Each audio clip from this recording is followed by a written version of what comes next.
Hola, queridos usuarios de La Silla Vacía. Hoy arrancamos un nuevo programa de este medio llamado La Vuelta de Tuerca, que hacemos en alianza con la CAS y que busca darle una nueva mirada a un tema de coyuntura con dos expertos que tengan miradas complementarias y que nos permitan ver un poquito más allá de los titulares qué hay detrás, cuáles son las cosas que no hemos visto. Hoy estamos felices de tener con nosotros a dos expertos sobre Venezuela, ambos venezolanos. Víctor Mijares, experto en temas geopolíticos con énfasis en Venezuela, profesor de la Universidad de los Andes. Hola, Víctor, qué rico tenerte acá. Qué bueno estar acá, Juanita. Gracias por la invitación. No, muchas gracias por venir. Y Natasha Rojas, ella es experta en derechos humanos y migración, también venezolana. Natasha, felices de tenerte aquí en nuestro primer programa. Siempre es un gusto estar en los espacios de La Silla Vacía. Bueno, pues arranquemos esta conversación con Venezuela, la transición en Venezuela. Víctor, el 3 de enero o 4 de enero tú y yo hablamos sobre lo que acababa de suceder en Venezuela, la captura de Maduro, y tú decías que, bueno, era difícil saber todavía qué iba a pasar, pero que veías una pequeña ventana de oportunidad para una transición democrática en Venezuela. Ya ha pasado más de un mes y medio y quería preguntarte cuál es tu evaluación hoy en día de lo que ha pasado en este mes y medio. Pues sí, evaluarlo en el mes y medio en términos más de seguir el día a día, tomando en cuenta las expectativas que puede tener la gente, lo que está pasando en materia de derechos humanos, lo que está pasando en materia de excarcelaciones y todas las expectativas que podría haber, pues por supuesto parece que todavía falta mucho. Ahora, cuando lo vemos en una perspectiva mucho más amplia, mucho más geopolítica, mucho más de reformulación y reestructuración del poder, tanto en Venezuela como en el hemisferio, creo que ha pasado muchísimo. Es decir, esa ventana de oportunidad creo que sigue abierta, creo que hay una oportunidad muy interesante en función de intentar crear ciertas condiciones para no solamente guiarse por aquello que la administración Trump quiere establecer, que todavía no lo tenemos tan claro en toda su dimensión, pero creo que sí hay una oportunidad importante para que eventualmente la sociedad civil, los partidos políticos, el liderazgo mayoritario venezolano dentro y fuera de Venezuela tenga una oportunidad de efectivamente ante una situación en donde todavía hay represión, pero la represión podría estar un poco más contenida, tener nuevamente una politización del ambiente social en Venezuela y eso ojalá llevar hacia unas elecciones. Pero creo que hay que ser muy pacientes porque es una operación bastante complicada. Víctor, uno ve a Delcy Rodríguez gobernando, ve a Padrino también en las fuerzas militares, ve a Diosdado Cabello. Entonces me parece que no es tan visible para mucha gente qué es lo que ha cambiado. Dime las tres cosas más importantes que tú ves que han cambiado y que te dan cierta esperanza de que esto pueda culminar en una verdadera transición democrática. Yo creo que los que ha cambiado tienen que ver, en primer lugar, sí, están allí, pero no tienen autonomía. Y esto es muy importante. No tienen autonomía, no tienen capacidad de tomar todas las decisiones. Por supuesto, tratan de hacer alguna microgerencia en algunos aspectos, todavía tratan de mantener control y tienen control sobre el aparato represivo, pero no tienen la libertad, por ejemplo, de asociarse internacionalmente con cualquiera. No tienen la libertad de actuar con la misma impunidad que actuaban antes. Hay un control importante sobre ellos. Adicionalmente, la flota que fue asignada al Comando Sur de los Estados Unidos sigue en el Caribe. Acaban de mover el Gerald Ford, que va a Irán a ejercer más presión, luego va a ir a los Estados Unidos a hacer ese mantenimiento, pero todavía está en el Caribe la Fuerza Iwo Jima, que fue la fuerza anfibia que llevó adelante la mayor parte de la operación del 3 de enero. Entonces yo diría que aquí hay unos cambios muy importantes y lo más importante diría yo, lo que la gente está opinando en Venezuela. Es decir, hay una percepción favorable de lo que está pasando, con muchas limitaciones, con muchas expectativas todavía, que algunas de ellas creo yo que son un poquito fuera de dimensión, pero claramente hay un ambiente mucho más favorable. Se habla incluso de unas mejoras en materia económica, pero también de la posibilidad de que el liderazgo, digamos, legítimo pueda eventualmente manifestarse y ser reconocido ese liderazgo y que efectivamente ahí sí Venezuela pueda ser un país más soberano o soberano, tomando en consideración pues que se tome en cuenta la opinión de la gente. Entonces yo sí creo que hay cambios muy importantes en este mes y medio, poco más, y que no podemos perderlos de vista simplemente porque obviamente queremos que hayan cosas y que pasen cosas más rápidamente. Creo que los cambios ya son bastante notorios. Claro. Natasha, me imagino que tú como defensora de los derechos humanos has tenido que enfrentar una cantidad de debates entre la gente que siente que esto que hizo Trump sienta un precedente muy peligroso para el mundo y al mismo tiempo la sensación de que, bueno, han podido salir presos políticos, se puso fin a un régimen represivo de los derechos humanos. Tú desde esa perspectiva de derechos humanos, ¿cómo evalúas este mes y medio de todo lo que ha sucedido en Venezuela? Algo que concuerdo con lo que dice Víctor, yo sí creo que se abre una ventana de oportunidad importantísima que se ha luchado por mucho tiempo y eso no hay que dejarlo de lado. Se venían haciendo muchísimas cosas, como todo lo que pasó con el proceso electoral, como todo lo que se hizo la estrategia de las actas, la documentación por parte de las organizaciones de la sociedad civil y empezamos a ver parte de esos resultados hoy en esa oportunidad que se abre. Por supuesto, algo que sabemos y sabíamos antes de esto es que no teníamos la certeza, por ejemplo, de cuántos presos políticos realmente habían en Venezuela.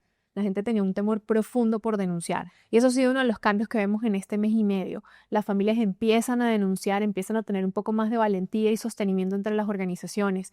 Y aunque no sea la excarcelación de todos, y además es una excarcelación, no es una liberación plena, hemos tenido libertades y cada libertad individual tiene un valor profundo en un contexto autoritario como este. Yo no creo que la represión se haya detenido, pero sí está contenida en este momento y eso ya para lo que estábamos viviendo, sobre todo en el año anterior, es un cambio profundo y eso lo vemos en que la gente se ha animado a salir a protestar, han hecho reclamos y demandas a quienes están ejerciendo el poder en este momento, han decidido públicamente mostrar sus rostros y las personas excarceladas han salido también a denunciar. Y creo que eso es algo que indiscutiblemente marca un hito en todo este proceso en Venezuela. Natasha, cada persona, como tú dices, que sale de la cárcel cuenta unas historias súper dramáticas. ¿Qué cosas te han sorprendido de esos testimonios? O sea, ¿qué podemos decir de realmente en qué consistía la represión del régimen a estos activistas? Bueno, hay como varias dimensiones que son profundamente aterradoras en la detención y es uno, varios casos que tenemos que no se han resuelto y eso es importante decirlo, muchas personas que se encuentran todavía en condición de desaparición forzada. No sabemos en dónde están, no sabemos cuáles son sus condiciones y eso sigue siendo muy preocupante en este contexto. Lo segundo, pues ratificamos mucha de la información que ya se sabía, sobre todo la tortura psicológica a la que eran sometidas y también ahora los relatos que salen de las familias. O sea, aquí vemos que también el proceso de represión y de detenciones arbitrarias no era solamente contra una persona, sino todo el núcleo familiar y cómo se extendía y cómo las familias han decidido empezar a hablar. Yo escuchaba a una persona el otro día que decía, la madre de una presa política, cómo ella también la detienen y la torturan y que ella sabe que esa voz que escuchó la logra identificar, o sea, que la gente logre decir, ese es el represor, esa es la persona que me torturó y esto sucedió. Yo creo que a pesar de que lo habíamos documentado desde muchas organizaciones, es aterrador escucharlo de las propias víctimas, pero que además salgan con la fortaleza ahora de unirse a los reclamos de la sociedad civil. Ustedes dos, ambos, pues fuera de ser académicos y que han estudiado todo el tema de Venezuela, presiden familiares en Venezuela, tienen amigos. ¿Qué dicen ellos que están allá de cómo ha cambiado la vida allá? ¿Cómo se sienten diferente ahora que hace unos meses? Pues no voy a mencionar a nadie, No, obviamente. pero obviamente tiene que ver con familiares, colegas, amigos. Creo que la primera reacción que yo he percibido y que me han dicho tiene que ver con la represión. Todavía hay miedo a la Policía Nacional Bolivariana, por ejemplo, pero ya la policía, lo que me han dicho a mí es que no está requisando teléfonos celulares. Ya no te están quitando el teléfono celular para ver qué mensajes tienes. Por ejemplo, eso es un cambio, pues es una cosa absolutamente loca, ¿verdad? Decirlo, pero es un cambio tremendo en la Venezuela de hoy. O la Venezuela, digamos, hasta el 2 de Claro. enero. Eso por una parte. Por otra parte, pues, lo que Natasha lo mencionaba, me llama mucho la atención ver los estudiantes de mi alma mater, de la Universidad Central de Venezuela, digamos, reclamando, salieron a la calle, cerraron parte de la autopista Francisco Fajardo, no se acercó ningún grupo represor, Wow. ni oficial ni ¿Y no cerraron la oficial. calle para qué? ¿Cuál Para era la reclamar por derechos humanos, para reclamar, digamos, liberación de presos políticos, para reclamar por que se aceleren los procesos, digamos, de reforma electoral para ir digamos, una lista, obviamente la lista de agravios en Venezuela es enorme, pero lo que más me llamó la atención fue precisamente que haya manifestación política porque estaba completamente despolitizada la sociedad y que ahora estemos viendo eso, digamos, de forma tan directa. Y, por supuesto, llama mucho la atención de todas las personas en Venezuela este desmonte, digamos, parcial de el aparato, digamos, clientelar y el aparato de las misiones. Es decir, hay un desmonte muy importante de eso que apenas está comenzando, pero ya comienza a ser bastante evidente. Por otra parte, hay, por un lado, expectativas económicas, pero por otra parte también, digamos, en el mismo sentido, hay una economía que no termina digamos, todavía hay unas reglas de juego que están cambiando y que todavía no se han asentado. Entonces, en ese sentido, hay ¿Cómo todavía que, Víctor? Dame un ejemplo de una regla económica. las reglas, digamos, que no son reglas, pero por ejemplo, lo que se había logrado en materia de estabilización del dólar o del valor del bolívar, ¿verdad? Que se había cerrado la brecha y que en este momento, digamos, se vuelve a disparar. Comenzamos otra vez en un periodo de altísima volatilidad cambiaria, por ejemplo, de incertidumbre en materia de sí, vienen las inversiones, pero ¿cuándo vienen? ¿En qué sectores vienen? ¿Qué va a pasar? Hay otra cosa también muy importante. Es una economía que ha estado fuertemente ligada a clanes políticos. Y uno de esos clanes políticos, quizás de los más poderosos, que ese clan Maduro Flores, ha quedado fuera del juego.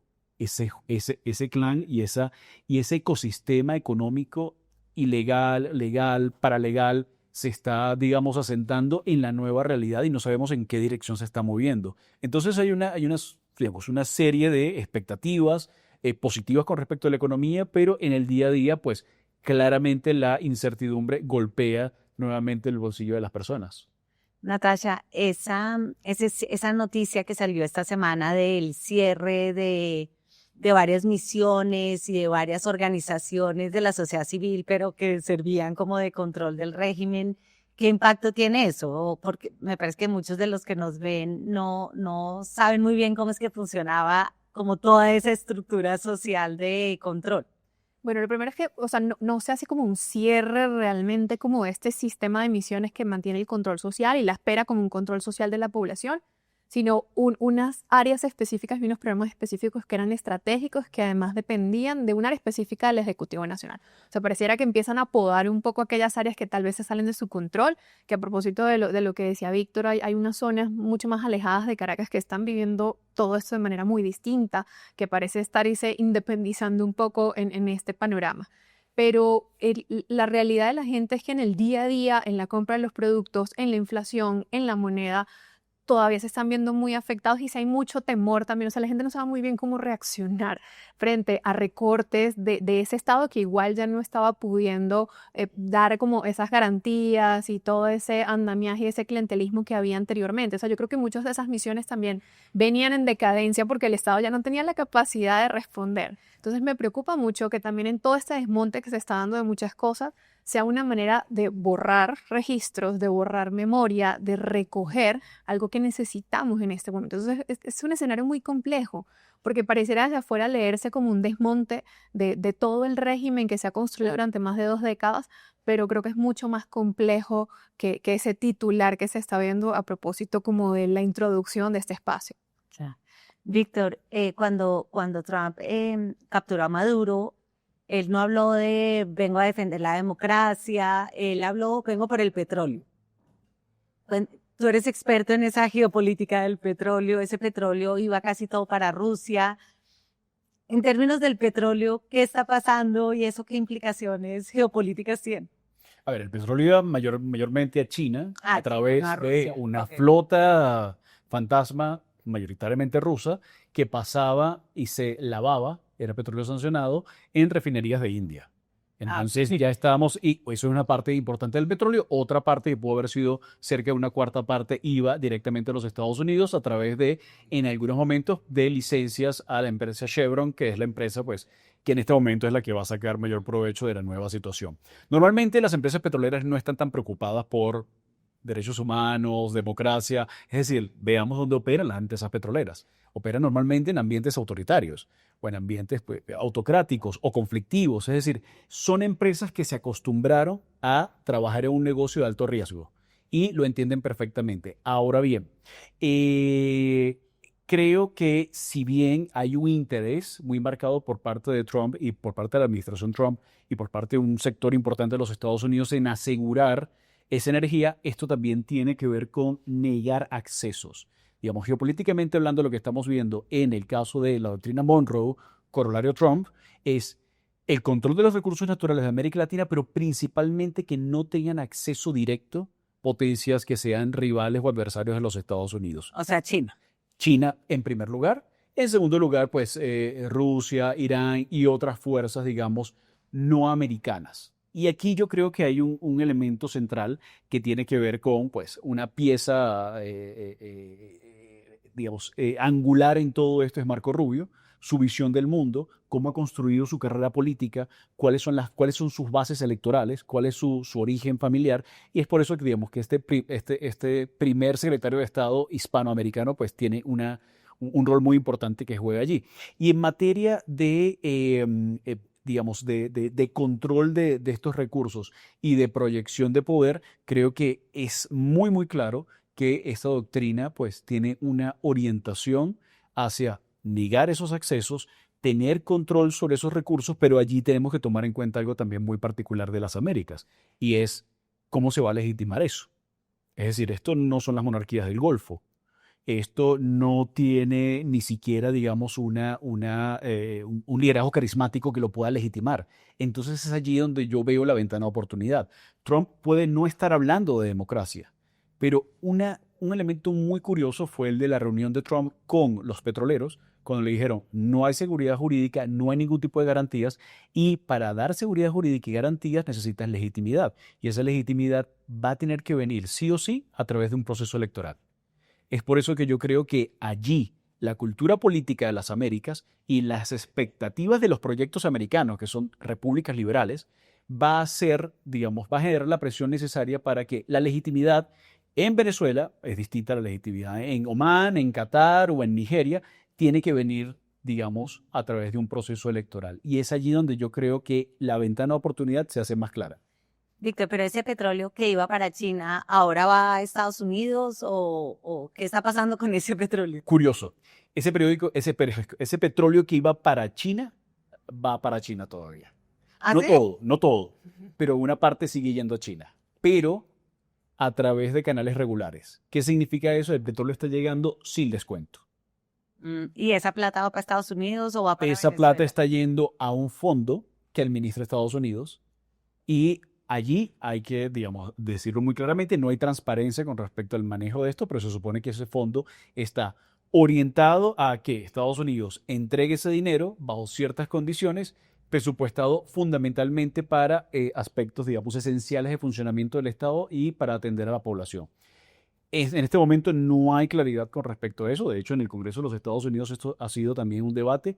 En Venezuela no es un debate, digamos, curiosamente, pero efectivamente va por esa vía. Entonces, no es que China no tenga acceso al petróleo, va a tener acceso todavía al petróleo, pero lo está adquiriendo a través de un mercado legal. ¿Eso qué implica? Que tiene que pagar precio completo. China, digamos, se ha venido beneficiando de un sistema de mercado negro de petróleo en el que compraba petróleo a Irán, Rusia y Venezuela. O petróleo sancionado, digamos. Petróleo sancionado, que es muy atractivo porque normalmente tiene un descuento de 25, 30, 35 hasta 40%. Y eso pues ayuda mucho a la economía china. En este momento, esas empresas que compraban ese petróleo tienen que adquirirlo, pero en el mercado, digamos, a precios internacionales y a precios, digamos, a precios de mercado. Natasha, en Colombia, digamos, la cara más visible de la crisis venezolana son los migrantes venezolanos. ¿Tú ves que la migración se va a ver afectada por estos cambios, que va a comenzar a haber una migración a la inversa de venezolanos que viven en Colombia hacia Venezuela? ¿O cómo estás viendo tú esos flujos migratorios con esta nueva situación? Bueno, a mí me surge una preocupación ese mismo 3 de enero y y sobre todo en América Latina con todo lo que viene sucediendo y las narrativas antimigrantes y antiderechos, y es algo que podemos empezar a vivir, es justificar las políticas antimigrantes y de persecución con el escenario en Venezuela. Por ejemplo, hoy nos preguntamos si con los cambios en Venezuela las políticas de recepción y que abren excepciones para la recepción migratoria se van a sostener en la región, cuando ya veníamos de un año altamente cerrado, donde recogen todas las políticas que en Colombia ha sucedido, no reconocimiento de personas refugiadas, el cierre de los mecanismos extraordinarios y especiales de regularización. Digamos que los primeros días hubo una efervescencia, obviamente era un tema más emocional y lo veíamos en las noticias, ¿no? La gente que decía, yo ya estoy haciendo mi maleta para regresarme. Afortunadamente creo que los días pasaron y la gente tuvo un poquito más de calma frente a lo que estaba sucediendo. Yo sí creo que en el año vamos a ver algunos, digamos, flujos de retorno, pero yo creo que también vamos a ver gente todavía saliendo, precisamente por lo que estábamos conversando. Cuando no se vean los cambios que a veces la gente quiere tener, sobre todo económicamente, muy rápido, esto va a profundizar un poco como esas dinámicas que se dan en las familias, pero tal vez con menos temor de lo que se había dado antes. Y pues por supuesto el llamado es que la población migrante necesita atención todavía. Es una población que así se están dando cambios en Venezuela, sigue en las mismas condiciones precarias y de vulnerabilidad con las que salió.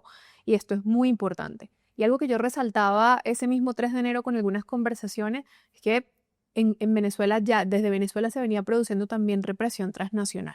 Y eso es algo de lo que no debemos bajar la guardia tampoco en este momento. ¿A qué te refieres con eso, Natalia? Teníamos actos que por supuesto no, en Chile sí afortunadamente el gobierno presenta las pruebas y hace una declaración pública donde sí ocurrió el asesinato, el secuestro, el asesinato de una persona por parte del Y aquí en Colombia también, ¿no? Y en Colombia hemos tenido casos de persecución, de amenazas, de mensajes y pues tuvimos una tentativa de homicidio a 2 defensores que a pesar de que no hay una investigación sobre ello que haya dado unos resultados, se presume que es resultado de la represión transnacional. Entonces eso no lo podemos olvidar. El régimen, como decía, sigue siendo un régimen represivo que está contenido y no sabemos cómo pueda funcionar. Entonces la migración sí, yo creo que va a sufrir un cambio. Sí estamos viviendo en ese momento una cierta estabilidad de las salidas.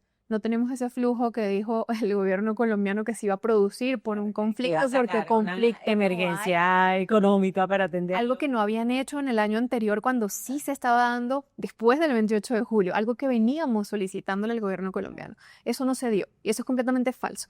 En Venezuela no se está viviendo un conflicto en los términos del derecho internacional humanitario, por tanto no hay una respuesta en ese sentido, no es necesario. De hecho, no hubo necesidad de mover ningún tipo de respuesta.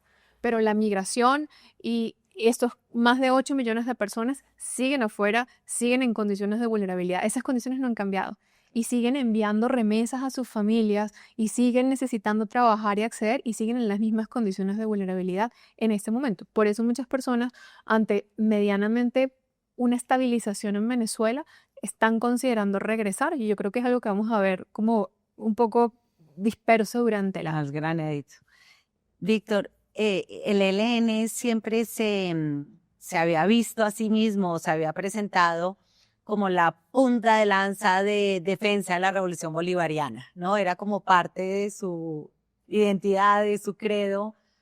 Y sin embargo, se llevaron a Maduro, están desmontando poco a poco la revolución bolivariana y el ELN pues no ha hecho nada. ¿Tú crees que esto es como un periodo de hibernación para realmente hacer la defensa o que en realidad tampoco tenían la capacidad o las ganas de hacerlo? ¿O cómo ves tú el rol del ELN en todo esto?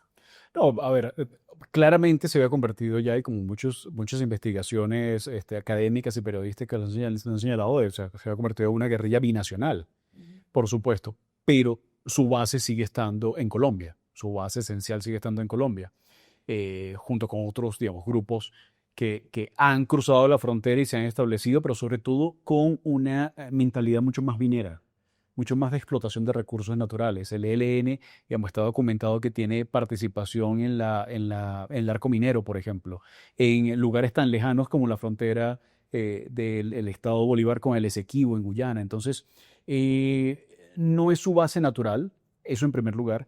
En segundo lugar, hay que ver también cuáles son las condiciones a las cuales se podría enfrentar, porque lo que estamos viendo en materia de desarrollo de la guerra y la forma en la cual se están peleando las guerras tiene mucho que ver con lo que se ha vivido este siglo XXI. Particularmente los Estados Unidos han aprendido en la guerra de Irak, la guerra de Afganistán. ¿Salieron muy mal? Sí, pero aprendieron. Y lo que se está aprendiendo en la guerra en Ucrania, ¿de acuerdo? Y toda la información que se saca de la operación del 3 de enero. Entonces está muy claro que hay unas capacidades muy ventajosas por parte de los Estados Unidos para llevar adelante acciones militares contra incluso grupos insurgentes. Aquello de que los estados nunca podían vencer la insurgencia y que el estado perdía si no ganaba, la insurgencia ganaba si no perdía, hoy en día no está tan claro. Entonces creo que hay un genuino temor por parte de muchas de esas fuerzas de mantenerse en Venezuela porque dependían también de una relación estrecha con un régimen que sigue estando allí, por supuesto, pero que ya no está tan dispuesto o no tiene las capacidades para cooperar.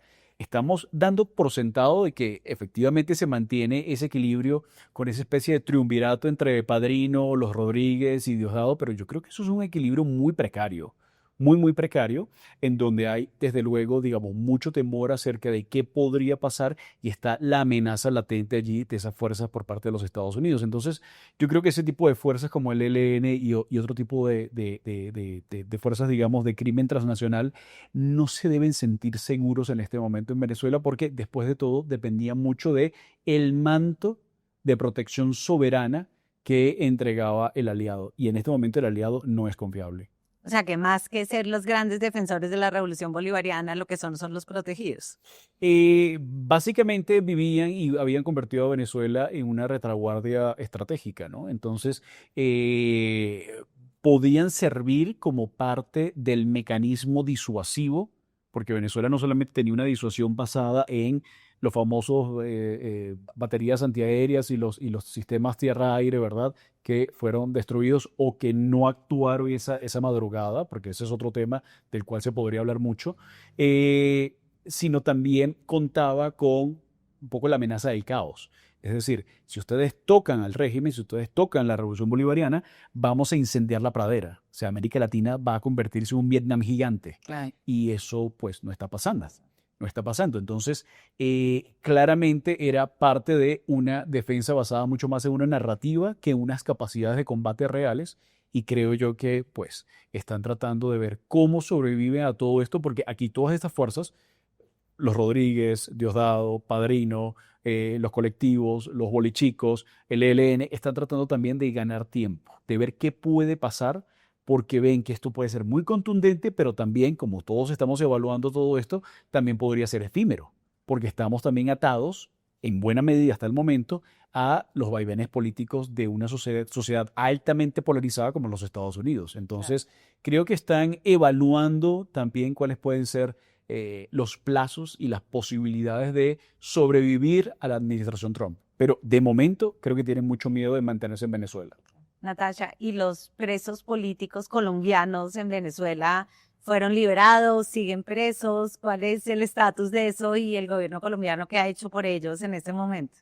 Bueno, algo que se ha denunciado es esa opacidad que hay precisamente sobre los presos políticos colombianos, porque lo vimos con otros países que venían haciendo presión incluso desde antes, venían visibilizando sus casos, venían denunciando, hablaban específicamente de ese régimen autoritario, de ese régimen represivo, hablaban claramente de lo que estaba sucediendo al interior de Venezuela como una forma un poco de poder visibilizar sus casos. Y el régimen solía hacer un chantaje con estos otros países, diciéndoles que la forma de poder negociar la salida de sus presos políticos era el restablecimiento de las relaciones y el reconocimiento de la legitimidad de Maduro. Esa era la pieza de cambio, esa moneda de cambio donde se utilizaban a los presos políticos extranjeros, y esa era la razón por la cual habían tantos presos políticos extranjeros. En cambio, en el caso colombiano, todo se dio de una manera muy distinta, donde no teníamos claridad de cuántos eran, quiénes eran. Fue hasta que sociedad civil organizada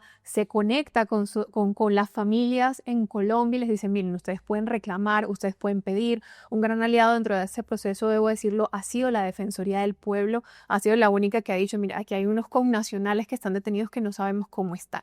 Y ha sido muy curioso porque en todo este proceso de lo que se daba el 3 de enero, Colombia ha mantenido un silencio cómplice todavía con sus connacionales. Y lo vemos, las familias están en la frontera protestando, mostrando las caras de sus familiares y pidiendo que se sepan, porque incluso muchos están desaparecidos, no tienen certeza dónde se encuentran. El gobierno colombiano poco o nada ha dicho de la situación de ellos y hemos visto que las liberaciones, como por ejemplo el ciudadano de República Checa, los ciudadanos de Perú han sido liberados, es producto de la presión y eso es algo que debemos tener en cuenta. En Venezuela no se ha dado una transición todavía y si no seguimos presionando este proceso que es tan vulnerable y tan frágil, puede tener un revés muy fácil y muy rápido. Claro, más vocales sobre Palestina que sobre Venezuela. Bueno, muy bien.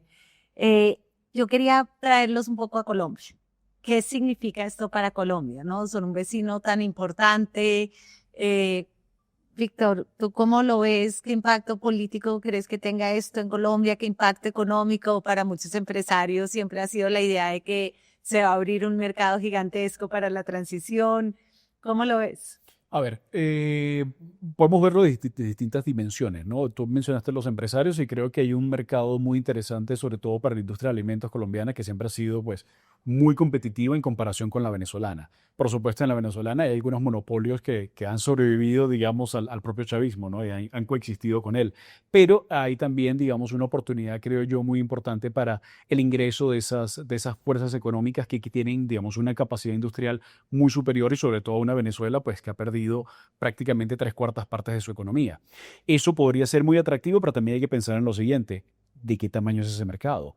Es un mercado que también se redujo mucho, no solamente por poder de compra, sino que se reduce también por factores migratorios. Claro. Es decir, es menos gente y es gente con menos recursos disponibles. Entonces, hay que evaluar muy bien antes de, digamos, dar los discursos grandilocuentes acerca de vamos a llevar muchas colombinas a Venezuela. Claro. Entonces, eso, sin embargo, creo que hay una oportunidad allí interesante, una oportunidad interesante de sacar provecho de un mercado que, a pesar de todo, sigue manteniendo una alta propensión al consumo, porque eso es algo que siempre ha sido mucho mayor en Venezuela que en Colombia por la misma naturaleza, digamos, minero-energética de la economía, ¿no? Es de mucho consumo.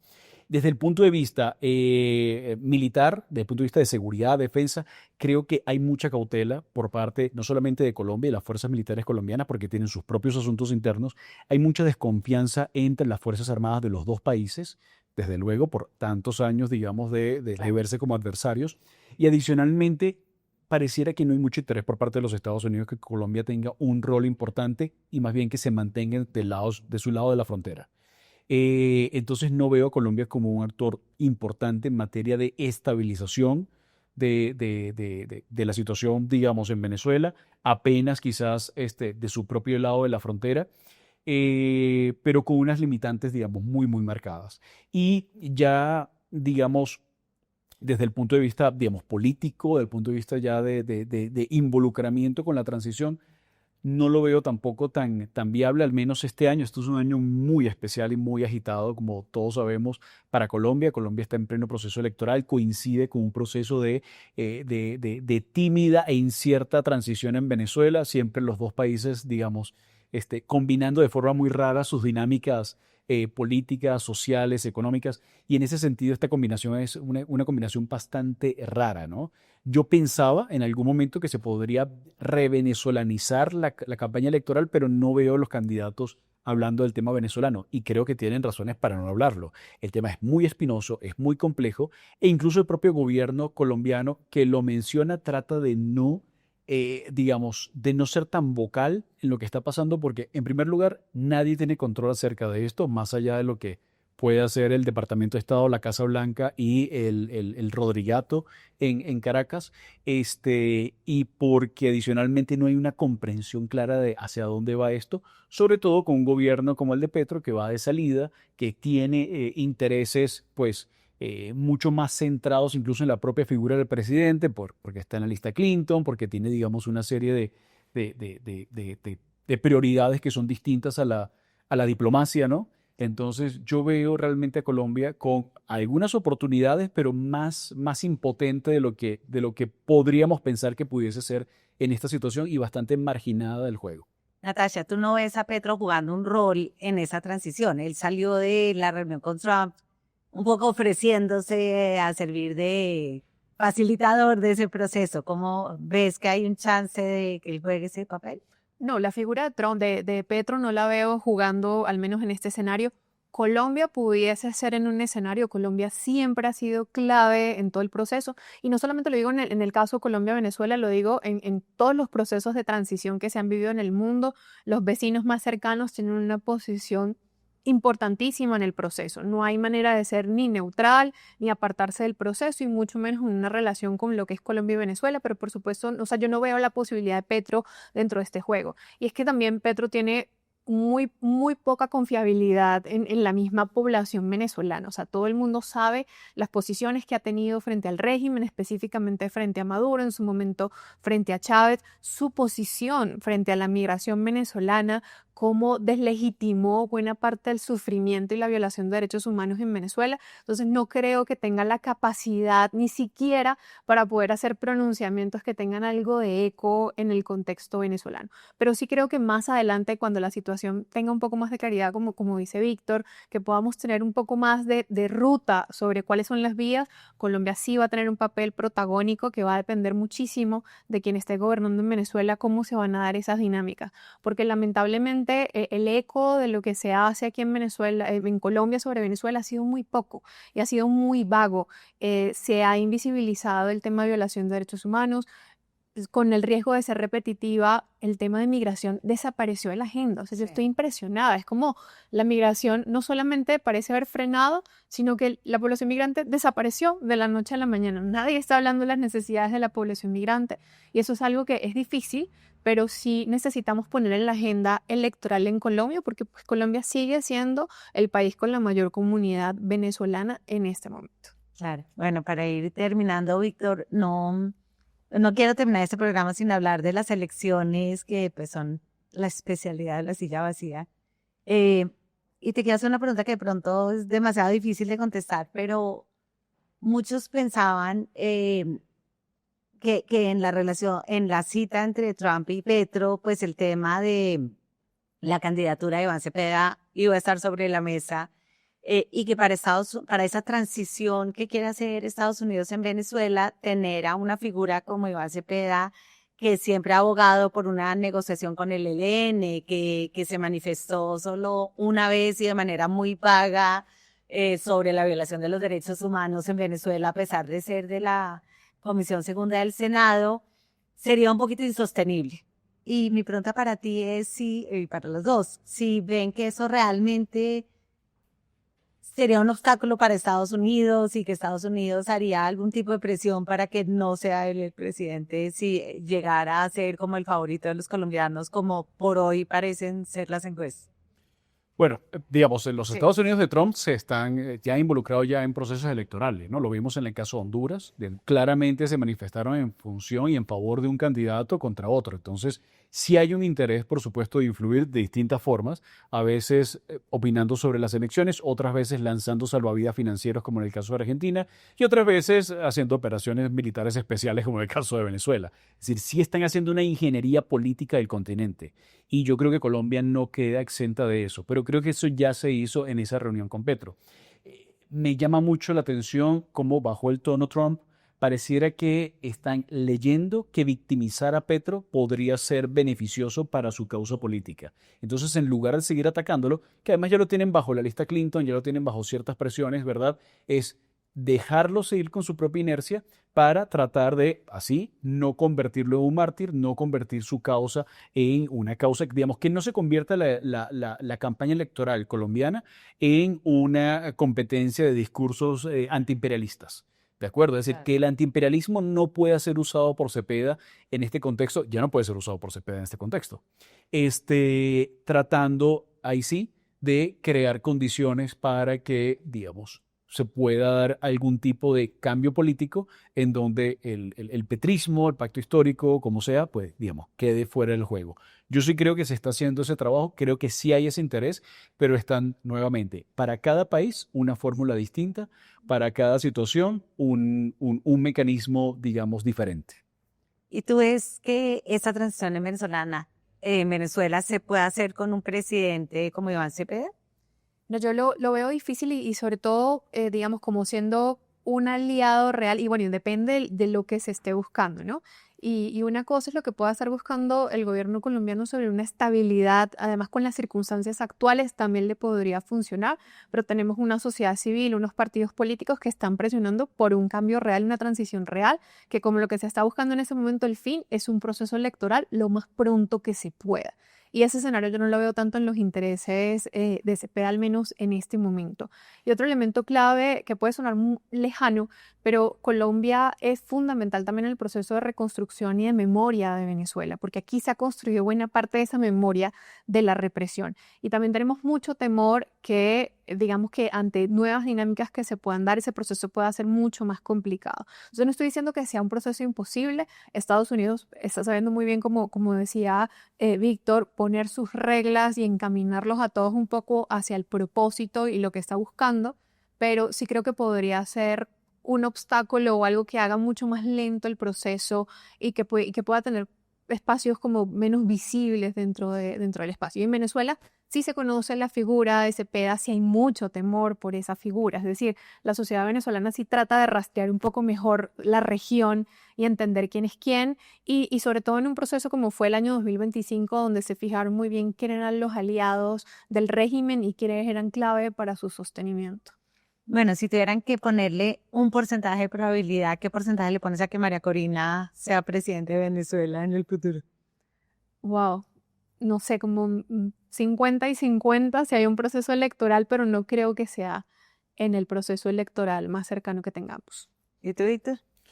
Entre 60 y 70%. Yo creo que hay altas probabilidades de que María Corina tenga la oportunidad de ser presidente.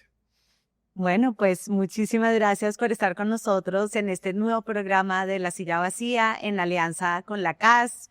Estamos felices de que hayan sido nuestros primeros invitados. Vamos a tener este programa una vez al mes y esperamos tocar como 12 temas claves este año, temas que los colombianos realmente deberíamos saber, deberíamos profundizar y obviamente lo que pasa en Venezuela es absolutamente fundamental. Muchas gracias por estar acá con nosotros, a nuestros usuarios, marquen la campanita, síganos. Queremos que este programa se vuelva como nuestro nuevo producto estrella en YouTube. Muchas gracias.